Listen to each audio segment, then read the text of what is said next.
পুরী ত্রিমূর্তি জগন্নাথ, বলরাম ও সুভদ্রা। শ্রী জগন্নাথ ভগবান শ্রীকৃষ্ণের এক বিশেষ রূপ।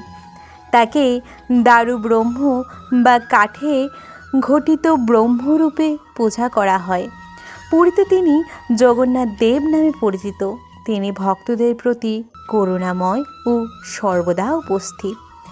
বলরাম শ্রীকৃষ্ণের বড় ভাই বলরাম, বাসুদেব ও রোহিণীর পুত্র এবং দেবকীর সপ্তম গর্ভের সন্তান।